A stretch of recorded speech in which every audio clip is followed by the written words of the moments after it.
All right. So, hello, welcome. We're going to have a great day. I'm going to kick it off as best I can. My name is Andrew Parker. I am the team lead for Puppet and Factor and Hyra. And I'm internal at Puppet. We're called the core team. We work on the open source stuff. We got a team of quite a few people. So my background, though, is I'm a software developer. I have a little bit of operations background. A few years ago, 15 years ago, I was a system administrator at the University of Washington as a student. And I used CF Engine. That was my confession. I used CF Engine for a few years. And that was actually my first introduction to automating that kind of stuff. And it was pretty cool, I have to admit. It was really cool. You could write all these little scripts and then suddenly your machines had Apache running and it was all configured correctly. So I did that for a couple of years and then I left and I was a programmer at a startup company that did car stuff. And then I moved to Germany for a while, then I moved to London, was a programmer there, and now I'm in Puppet, and I work on this amazing open source code. So, let's start out with a quick poll. So that was my history. What about your history? So how many people are using Puppet right now? All right. How many people have only been using Puppet for about a week? Got one. About 2 weeks. We're going to go up through this. So we have another one over here. You're getting books. Keep your hand up. Yeah. Oh, there's one over there as well. All right, about a month. Start taking bigger steps now. All right. Oh. Now I've got too many hands. We'll let Dawn hand those out. All right. So, everyone help the new ones. It is a steep learning curve, but it's really awesome once you get there. All right, so that was that. What about, all right, so that was a month. So now you're using Puppet. How many have been doing it for about a year? All right, about 2 years. About 3 years. More than 3 years? Really? And they're all in the front. And you're all in the front. Feel the pressure. Okay. All right. Now, what version are you on? Are you less than 2.7? Oh man, come on. 2.7? All right. 3. Thank you. Thank you. That 3 was when I started, so I'm happy about that. And how many people are using Puppet Enterprise? You pay for me to eat. I thank you, sir. All right. So that's Puppet. That's your involvement in it. That's all great. What's the state of IT? Not all that great. We're asked to have more services running, more servers have to be running for those more services. Everything's more critical, it has to work all the time, 24/7, no downtime. And there's no future that anyone can see in which this is going to diminish. Like, who thinks that computers and the automation of all of these things, like your smartphone, is going to go away? Don't think so. I think it's all just going to keep growing.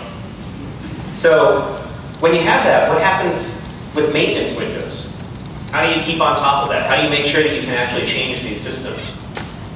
What happens when you do a new rollout? Who has had recently to come up with backout plans and rollback plans so that after you've rolled it out, you can roll it back? Ah, yes, over there, over there. Yeah, that's fun, isn't it? As a developer, I can tell you, it's also not fun.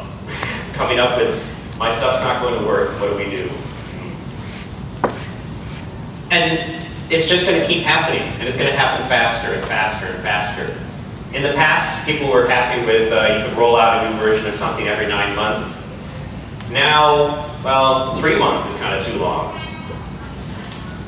So all of our old practices that we have around this stuff are turning into constraints.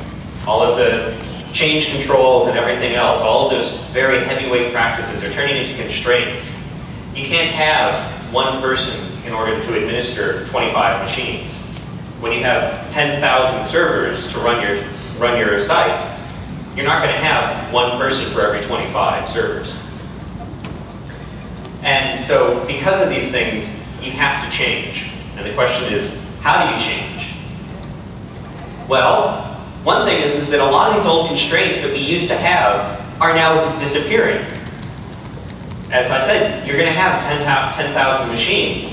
Well, that means one of your constraints is you're not constrained as much on how many machines you can fire up in a time interval.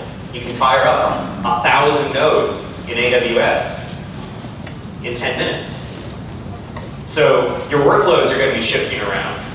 You're not going to be, all right, we know that for the next year that people are going to be using exactly this. That's going to keep changing.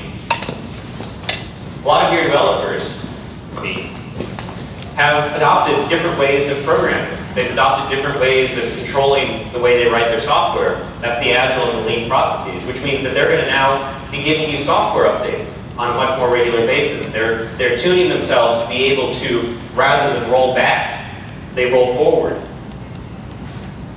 So those constraints about having to do these things are disappearing. So what's the state of IT automation? Well, even though we're all here, we're talking about Puppet. For the most part, it's still pretty bad. Lots of the automation companies out there are from the pre-cloud, pre-DevOps, before people thought about this in terms of more collaboration and actually working together to fulfill these really large projects. It was more about control. Or you had the history of people who would go in and you just say, I'm just going to hack together a little bash script, create a constellation of those. They'll all work out. They'll all be fine. And that was manual configuration or a little bit of scripted configuration. So we did a survey. We called it the DevOps survey.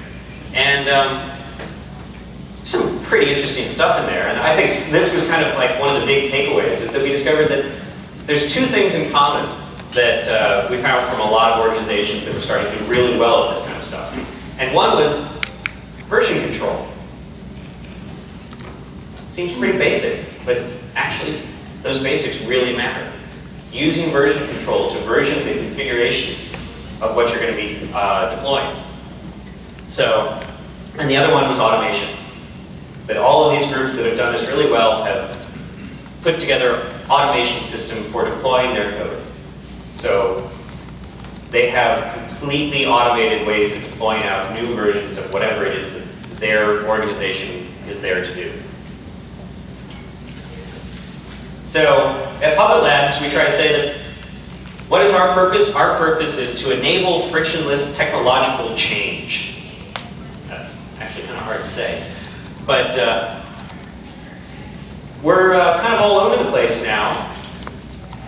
And hopefully we're achieving this in every place that we've been going. So we're at a lot of big places. I think one of the coolest ones, and I think it's up there, I hope it's up there, is CERN. We are helping to discover the secrets of the universe, because they have terabytes of data they need to move around, lots and lots of servers to do that. So, and then there's all, of course, other things, NASA, exploring space. And what they all have in common is they're trying to do this. They're trying to define their infrastructure using software. They're trying to automate it all. They're trying to simply define it up front. You check to make sure that you've defined what you're looking for. We bring your system into the correct configuration, and then you can monitor it from then on. Check to make sure it's working, and keep that as a nice cycle that's going all the time. So Puppet does this itself. I mean, it actually models that exact workflow. So you model that we have facts, it's information about the system. You create manifest to tell Puppet how everything needs to work. We produce a thing called a catalog, which you can think of as the artifact that you deploy out to your individual computers. And then Puppet reports back what happened when it tried to do that. There's lots of different pieces to the Puppet architecture. For those of you who have been using it for a while, hopefully none of this is too new. For those of you who have not, hopefully this is kind of interesting. Yeah, so we have agents. They can run all sorts of different places in the cloud, on actual physical machines, on virtual machines in your own virtualization systems. And we have different ways of managing all of that information. There's security setups, and there's workflow and GUI, and all sorts of things. But in the end, it kind of comes down to how do you actually define these things? So we have this simple declarative language that allows you to really just state, I want certain things on this system. And it builds from there. Simple primitives built up over time. And of course, nothing's ever that simple. You always need help. So we've also put together a strong community, all of you. This is part of this community. And lots and lots of people are available to answer questions. So we've had, for instance, on the Puppet users mailing list, which is one of the greatest places to get a lot of information on how can you use Puppet, we have about 5,500 people on there who are willing to answer your questions and ask questions that maybe you can answer. There's the Pound Puppet on Freenode, which also has a lot of people. If you ever log on to that, there's constantly stuff going by, interesting conversations. And then, of course, there's the code itself. It's all public on GitHub. You can try it out. And there's other ways to get involved. You can also help with documentation. We have docs.puppetlabs.com. All that source is actually available as well. You can help us write better documentation, which is one of the greatest ways of helping new people get in. We have this new site called Ask. It's a bit like Stack Overflow, but for Puppet. And you can now ask all sorts of interesting questions there. It keeps a better history, Google searchable. So when you go to Google search and you start searching for Puppet stuff, hopefully it'll start bringing you to Ask, where much more persistent answers stay around. And then there's always bug triage and contributing code. I would always be happy with that. And then there's other ways to take part. There's PuppetConf coming up in August, where it's like Puppet Camp, but so much more. So many more talks, so many more days, and it's just a great place to go and meet everyone. And then the other side of it is, well, there's the online documentation. There's the offline documentation. There's books, all sorts of books that have been written about Puppet. 2 came out recently. One is the Puppet Types and Providers, and I think the Puppet 3 Starter is another one that came out recently. I don't know exactly when that one came out, but I heard about it just a couple weeks ago. So. And yeah, all sorts of stuff there. So now, Puppet Enterprise. So there's the Puppet open source, but Puppet Labs, we're around to actually, well, continue development on it, and also to put it together in easier to use packages that provide a lot of extra value on top of it, so you don't have to spend all of your time trying to figure out all those niggling details of getting your infrastructure for your infrastructure. Instead, you can have this and just work on your infrastructure. So what is Puppet Enterprise? Well, one part of it is a GUI. It's some nice visualizations of reports. You can actually look into your infrastructure and see what's going on, how has it been doing historically, what's been happening, what resources are where, all sorts of things like that, really drilling down into what's going on. The other part of it is live management. This is kind of a tie-in into mCollective. Do we have mCollective users out there? Cool. The incredibly powerful and somewhat scary tool. It's amazing. And so we have it incorporated into Puppet Enterprise under a thing called live management, where you can real-time look at what's going on some of your systems. You can look at users, you can do some cloning, some stuff like that. We have ties into VMware for provisioning. So using Puppet Enterprise, you can spin up a new node in VMware if you're using VMware. I believe it also has the ability to spin up in other virtualization systems as well. And then, of course, services and support. You can call us up if you're not understanding how to do something, or if you're having problems, if Puppet's not acting right. You can actually just call us up and we'll help you out. So what is this GUI? Well, as I said, it's some historical look at things. It's a rundown of what have you got in your infrastructure. The live management is also, you can take a look at it. So you can see here, we're taking a look at some user resources. What users do we have across the system? And it's also telling you, well, maybe you don't have your entire infrastructure puppetized yet, but you could still take a look at it and understand what's not quite the same across the whole thing. So that's what's being highlighted here. You've got the same user, but slightly different across different nodes. So then you've also got VMware provisioning. So I don't know how much to say about that. You can provision new nodes in VMware and spin them up, and they'll become part of your Puppet Master's managed nodes, and it will immediately just deploy out what it needs to do. And of course, this is ongoing work. We're constantly working on new things. So one of the recent features that we put out was the ability to manage your certificates more easily through the UI. Well, that's Puppet Enterprise. That's kind of our raison d'etre. So let's try and take a look at all the things that underpin that it has to be built on top of. So one of the things that's happening recently is 3.2 for Puppet is in release candidate right now. My team is fixing a couple of issues that we found in the release candidate at the moment. I think they're actually planning what to do this week for doing that. And what are some of the new things in there? Well, Ruby 2.0 support. We got kind of snuck up on by Ruby 1.9, and that caused some issues. So we're trying to be on the ball this time. Ruby 2 came out about a month ago. We've got support for it. So if it doesn't work on Ruby 2, that's a bug. We put in some support for external certificate authorities. There's been kind of hacks and things you can do around that, but now it's officially supported. It's in there. I believe you can do some chaining of certificate authorities on that as well. We have an experimental future parser. We'll get into that. And we've got some slow catalog profiling. So this is an interesting thing. I've worked on that personally, which is that you can now ask the Puppet Master to profile the catalog compilation. It will tell you, well, when I was doing this defined resource, it took this long. When I called this function, it took this long. And it will help you figure out maybe a bit of optimizations that you might be able to do in your Puppet code to get that catalog compilation time down. And then we have OpenWRT support, so if you want to manage all of your routers. And a few small changes to the language. Small changes. We wanted to add some more features to the language, and we had to create a new parser to do that.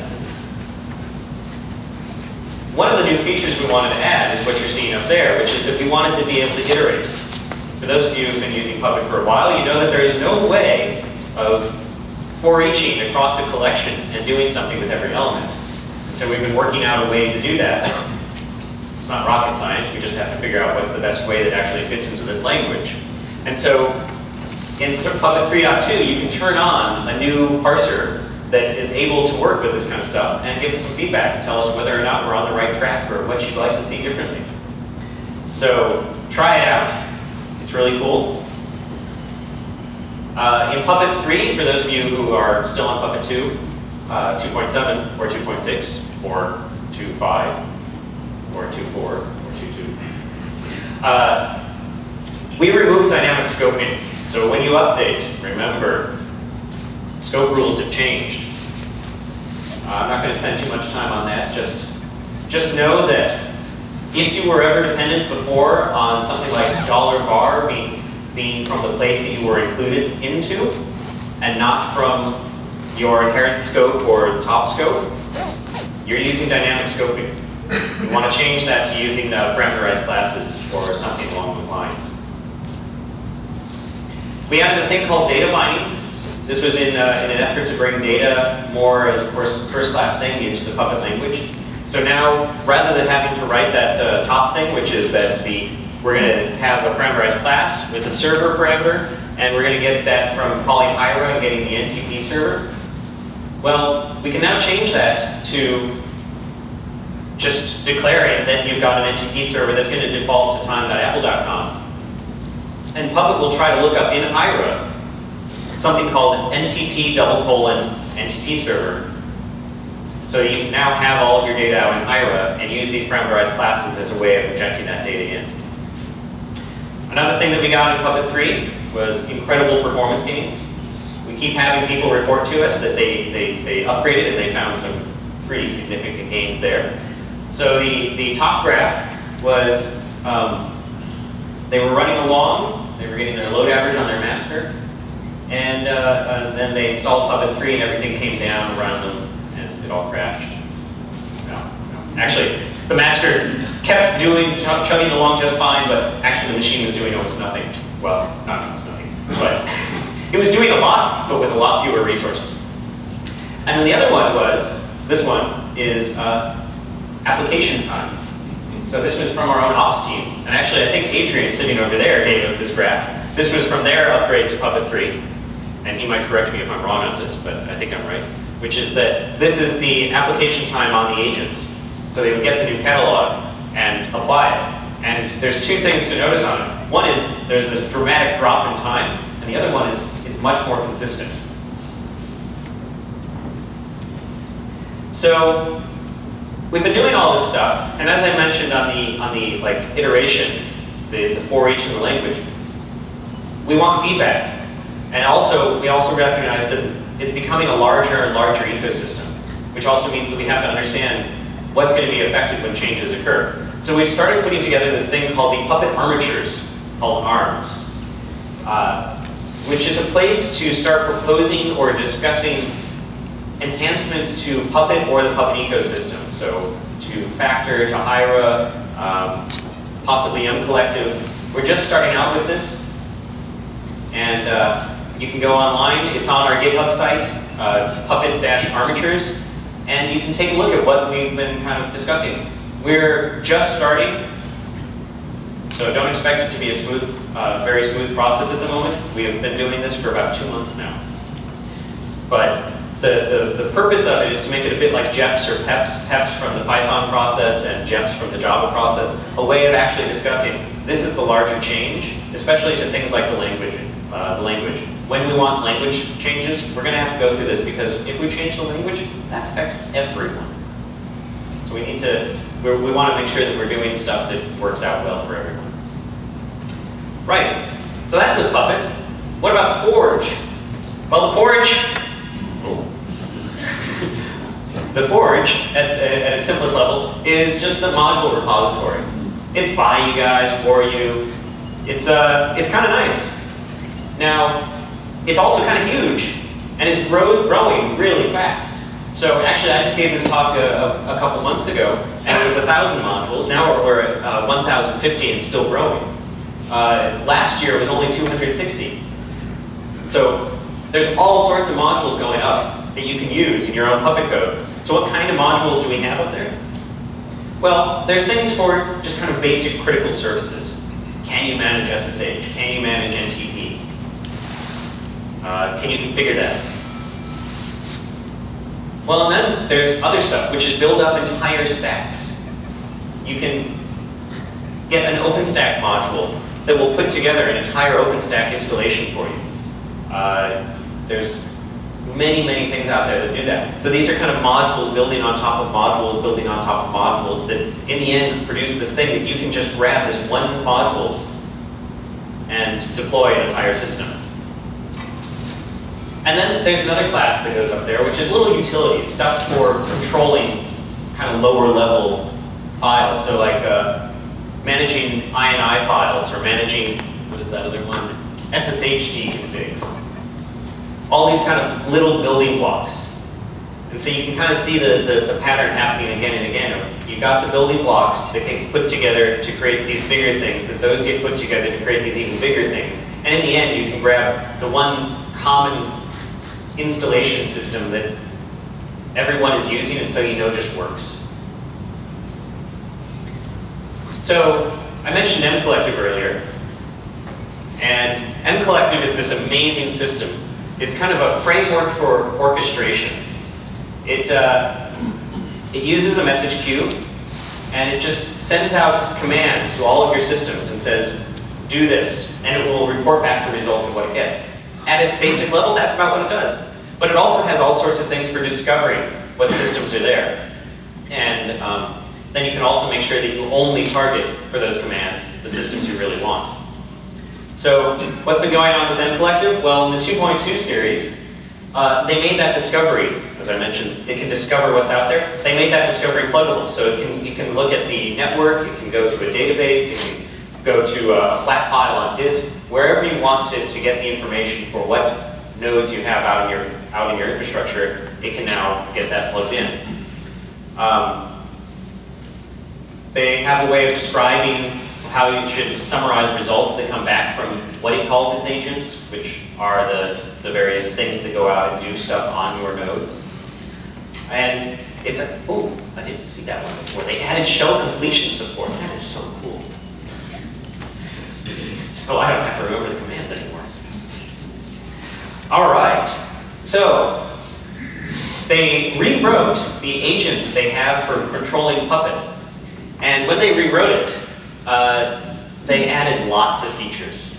So it can do all sorts of things that it could always do with just no ops and tags and some other things. Now, you can also throttle the number of times it's going to do this. So if you want to manage Puppet where you tell Puppet to run whenever you feel like having it run, but you don't want to have your entire infrastructure try to hit your Puppet master at one time, having 10,000 nodes try to check into a single Puppet master would not be a great idea. That would be a good way of taking down your Puppet master. You can throttle it. You can say, only run 10 at a time. And mCollective will manage that and say, okay, let's roll it out. 10 nodes at a time, we're going to get them running. And the other thing is it also has some way of summarizing the results of what has been seen. So you can say, tell me what's been going on in all my nodes. It'll take a look at it. It'll go out in real time. It'll just go out, collect all this information, bring it back in, and it'll say, okay, you've got 28 nodes. You've got a histogram of the resource usage. You've got some out of sync resources. You've got nothing failed. Great. And changes, and mCollective will just produce this graph for you. Moving on, PuppetDB. How many people are using store configs? Not too many. Are you using Active Record? No? PuppetDB? Nice. All right, so PuppetDB is, well, central storage for your catalogs. It also is a replacement for Active Record store configs. One of the big problems with Active Record store configs was how many people are not using store configs because it was too slow using Active Record? Right? Try PuppetDB. It makes it really fast. So, and this is actually an example of what I was talking about, which is that we can build up these big deployable systems using a single module. We have a single module up on the Forge that will just deploy PuppetDB. So you just grab this module, you include the class, set a couple parameters, and you have PuppetDB. So what's it do? Well, in version 1.2, we added a couple new features, node purging, importing, exporting of the data in there, getting rid of compressing off some things that are just not needed anymore. And it stores the most recent facts for all of the nodes that have been checking in. It stores the most recent catalog for all of those nodes as well. And it can store, optionally, this is all configurable, 7 days of reports for all of those nodes. So if you put all this data together, and it's got a query API, you have an immense amount of data about your entire infrastructure that now you can do interesting queries on. How many different kinds of nodes do you have? How have they been doing? How many resources are being managed? Is this particular kind of resource being managed on this system? You can start pulling out all this data and really find out interesting information about your whole infrastructure. Not too long ago, we created, we joined up with EMC and we created a project called Razor. And Razor is a provisioning system. Started out as bare metal provisioning. It actually can do provisioning on virtual systems as well. And what it is it's this whole, how do I describe it? incredibly wonderful state machine goodness that says, I'm going to pixie boot a bare metal machine, figure out what it is, have some rules that tell me what I want to do with that, and then turn it into an entire node. Hooked up to your Puppet Master and all ready to go. Just from hitting the power switch on that physical hardware. So Razor is the system that does that. Now, it is still pretty new. It's at the 0.9 release. They recently did some security fixes, a couple other things. It's amazing, but not ready for prime time. I think you should try it out. I think you should report what you find. I think that it would be an amazing thing to just put in your infrastructure, not in your production infrastructure, put it in your testing systems, try it out, tell us what you think, contribute patches, and report bugs. So Hiera is another part of the Puppet ecosystem. This is the kind of data store. It's a hierarchical data store. You can see where the name came from. And a lot of people who use Puppet end up using Hiera. So how many Hiera users do we have? Not too bad. All right. So for the most part, what it is it's a way of getting a lot of data out of your manifests and putting it into a system that's a bit better at expressing that data and expressing how you should be getting that data. So rather than having manifests full of if statements that say, if we're on this kind of operating system, well, the package is going to be called this. If we're on this kind of operating system, the package is going to be called that. If we're in this data center, I should be doing this. If we're here, I should be doing that. All of that kind of like data lookup type of activity, that gets moved out to Hiera. And Hiera can express that in various forms and have different backends. So you can keep it in just flat YAML files that you have checked into whatever version control system you use. You can have it connect up to your configuration management database if you have something. You can have it hooked up to, well, just about anything. You can write your own backends for it. So in Puppet 3, this is what the data bindings use. In Puppet 2.7, it was an add-on. In Puppet 3, because of the data bindings, it got brought in as much more of a first class. It's really just part of Puppet now. Then another part is Factor.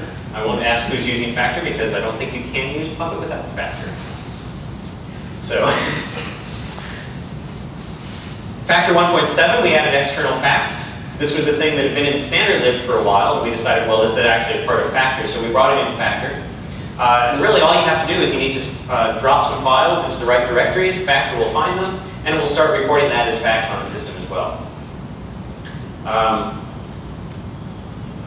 Also supports structured data files and facts. Yeah, so it doesn't only have to be executables.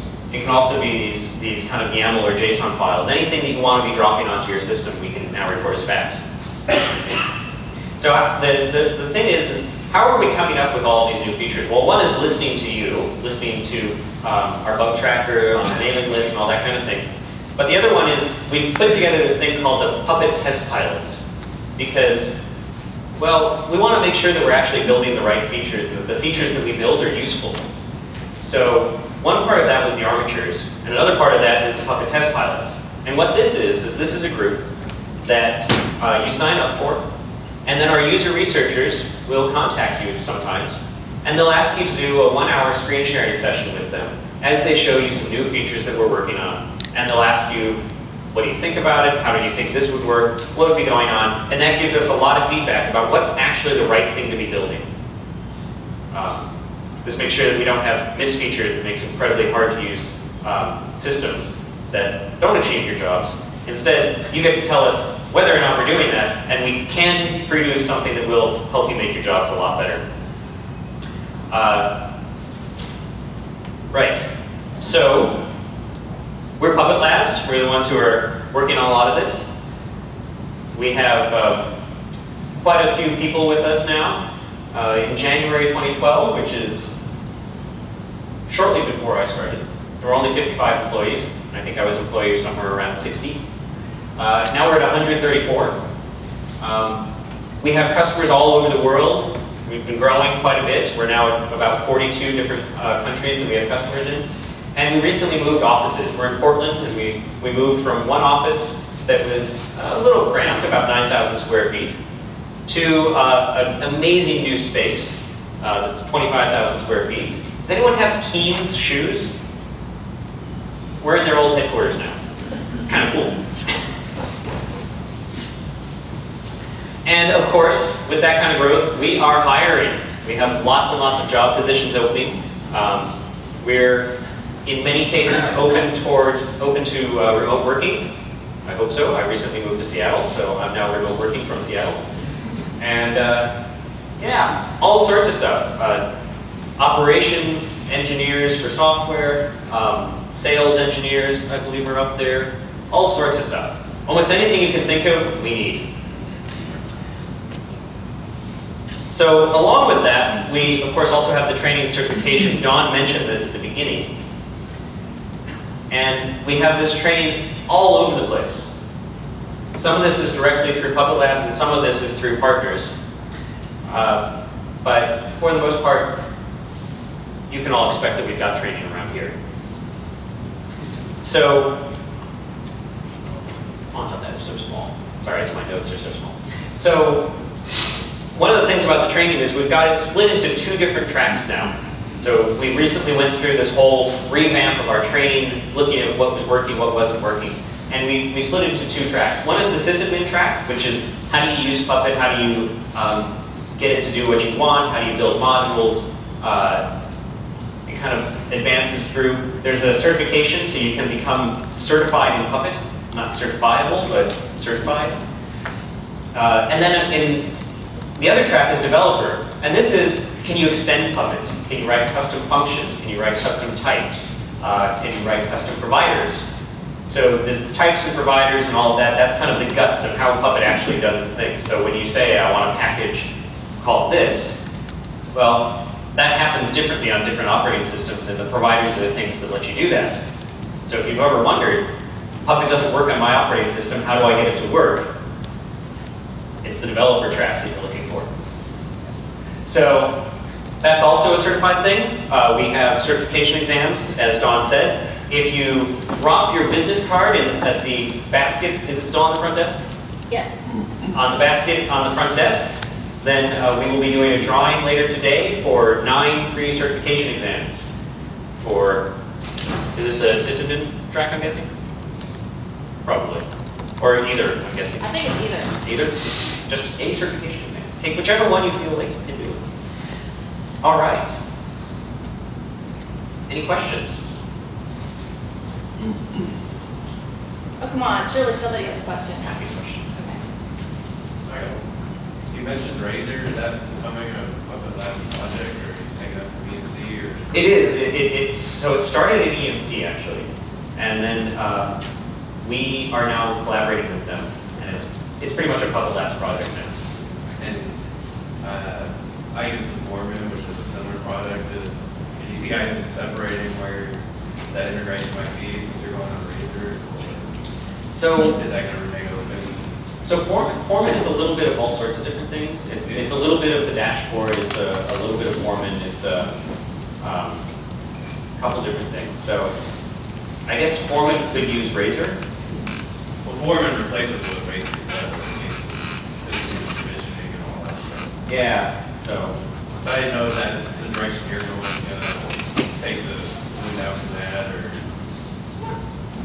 From my standpoint, I find it interesting what they do. I don't want to take away from them. There's so much available in this space that we don't really need to compete at that level. It would be nice if we could collaborate with Foreman on the provisioning stuff. The live management piece, is that available under just open source Puppet dashboard? The live management, is that available as open source Puppet dashboard? No, it's not. That's part of the Puppet Enterprise system. Okay. That's one of the features that it adds on top. Other question back there? When will Puppet Enterprise be updated to version 3? When will Puppet Enterprise be updated to version 3? They are working on it right now, as we speak. In fact, my team's my team's top 2 priorities are get Puppet 3.2 finished, and then help in the Puppet Enterprise 3 effort, because that's going to be based on Puppet 3.2. But they are telling us early summer. Are they? The Okay. last that I heard, so it's coming fairly soon. Yeah, I'm just not quite completely aware of the timeline, so I didn't want to say anything. Can you compare Puppet with other systems like, for example, spacewalk? The reason I'm asking is that I work for a company that uses spacewalk. Why should I take this product? What are the advantages? So you work for a company that uses Spacewalk, why should you change to Puppet? Ooh. I have to plead ignorance on Spacewalk. I don't know exactly what it does. Spacewalk, though, is the Red Hat system. Red Hat satellite. It's Red Hat Satellite. Does it work on systems that are not Red Hat? Not that I'm aware of. Yeah, SUSE. Does it work? It works on SUSE? So RPM-based systems? RPM. RPA based systems. Okay. So that might be one reason if you ever wanted to have a mixture of non-RPM-based systems. Puppet works across them. So we have support for, of course, the various RPM-based systems. We have support for the D-package, so dev-based systems. We recently added support for AIX. We've got support for Solaris.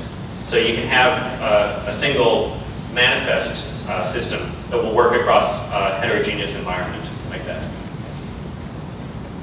Does that answer your question at all? I can't get into too many specifics since I don't know too much about satellites. Sorry.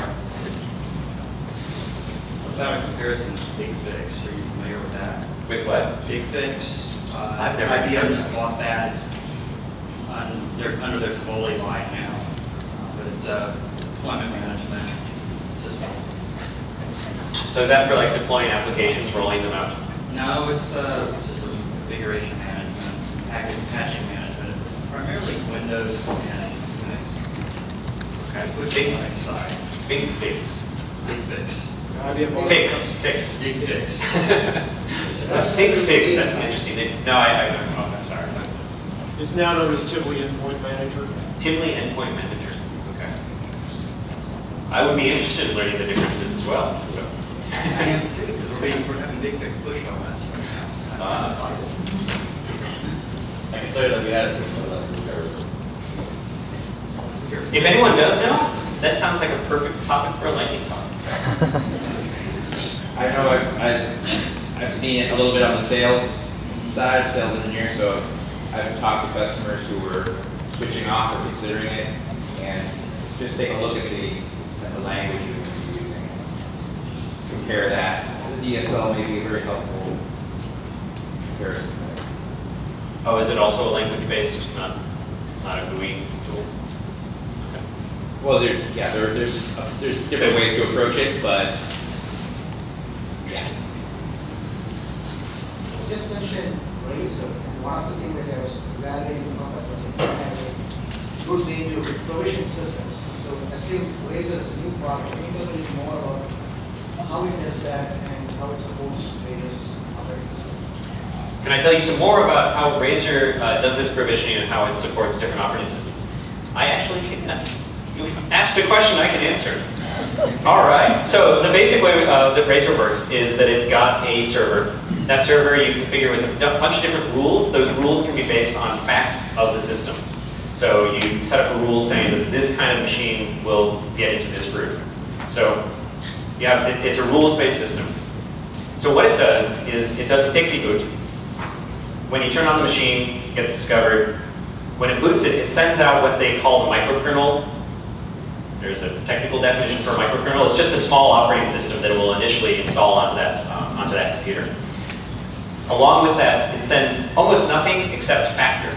It sends factor out to that machine, collects a bunch of facts. That information gets sent back to the Razor server. And from that facts, it uses then those rules that you put together to determine what does this thing need to turn into. So once it's figured out that, now it says, okay, well, it's going to become a Red Hat system or whatever. And it's got, and then for the operating system support, it's got a kind of template language where you can describe how to deploy different things. So I know that it does all the various flavors of Linux. I believe it can deploy Windows as well.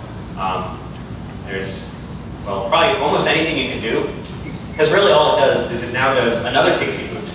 It just reboots the machine. And now this time, instead of serving out its microkernel, it serves out the correct OS images.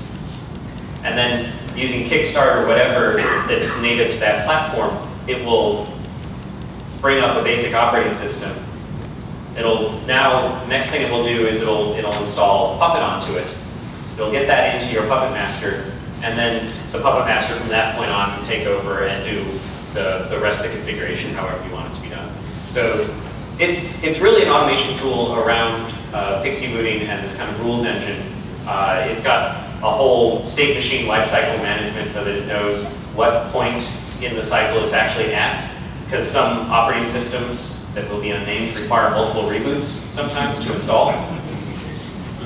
So it can keep track of what's really going on. And so that's the way it works. Could you speak more about the VMware Cloud Provisioner? Can I speak more about the VMware Cloud Provisioner? Is that a question you can answer? That was a question our sales engineers can answer. Where'd he go? Hiding back. Literally hiding. So what do you want to know? Does that use Razor or does it use something else? No, it does not. It's using right now the fog gem underneath. So yeah, it's pretty easy to use. It's a Puppet face, Node VMware, and it's great. Yeah, it's I actually could demo that. I'm going to do some demos later today. If I can get into the VPN, I can demo that for you. That'd be great. Thank you very much. I can direct you to the right person. Anything else? Oh, I don't know how much time. You talked about catalog profiling in terms of like catalogs that are taking too long. Catalog compilation is just one part of it. Profile the other part. So for the other part of the Puppet run, there's a trace eval, or eval trace? Eval trace. Eval trace. 2 words, I'll get it in the right order. Which profiles the agent side, or the execution of resources, I should say. Does that include like talking to the master for files? It'll grab each resource and say, starting to evaluate, Yeah. file resource, and then it'll say how long each one took. So, Yeah, so it would, because the file resources would have included in there the Puppet server. So yeah, that would be then the apply side. And during compilation, how fine grain are these things? So let's see. Do you mean fine grain is in terms of like? How much of it does with compilation does it get into? So the Puppet compiler, when it's actually compiling a catalog, iterates a couple different times across the manifest. And so it'll show you the individual iterations. It'll show you, it doesn't show you how long and I recognize this after I wrote it, it doesn't show you how long a parameterized class takes, but it will show you how long a defined resource type takes. And that's an implementation detail of the way the compiler ends up working. There's no reason that couldn't be added, it's just I missed it. It will show you how long a function call takes.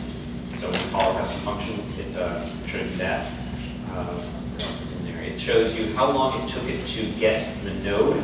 So if you're using an ENC, you can see how long kind of your ENC is taking to respond. There's a couple other little bits in there.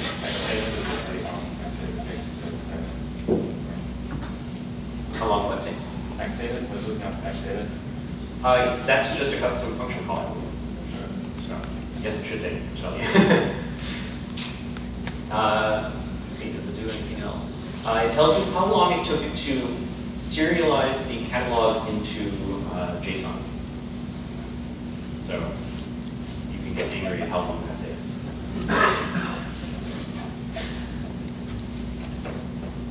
Any other questions? Got any more questions I can answer?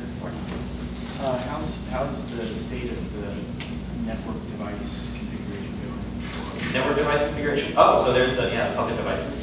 Puppet device. There's actually been an uptick of activity on that recently. We got a bunch of contributions for Cisco support. Adrian works on the group that manages community contributions. Yeah. So he's been doing all sorts of network device support. So there's been the Cisco router support and device support. Has there been other things? On strictly the device front, it's mainly been Cisco, and it's been a number of bug fixes. There's the open WRT stuff, but that acts as a full-blown platform. So we do have a lot of interest in extending into network device configuration and working on it. Right now, it's more of, this is a really cool area, we'd like to extend into it, and what's the game plan? Yeah. There was recently a different kind of network device. Juniper is now shipping some of their, their switches that have Puppet actually installed on them. So it's not, you're actually installing the Puppet agent in some of these devices and not just having an admin host that Puppet manages? Yeah. So the question is kind of like the network device support thing. There's two ways it can be done. One is actually you just have a Puppet agent running on the device. This is for the slightly larger thing, running OpenWRT or now Juniper switches. The other way of doing it is through a system called Puppet Device, which is that you have a kind of management node that will use a special type, a special kind of type and provider that can connect to an external system and manage it. So for that, for those, we can manage a couple Cisco devices, and I don't. Cisco and Juniper? Cisco and Juniper. I can check, but there's a few different devices worth there. We would love to get more support for network devices. So yes, if you want to contribute. F5? Oh yeah. We also F5. Yeah. F5 support. Okay. All right. Okay, cool. Thanks, Andy. Thanks.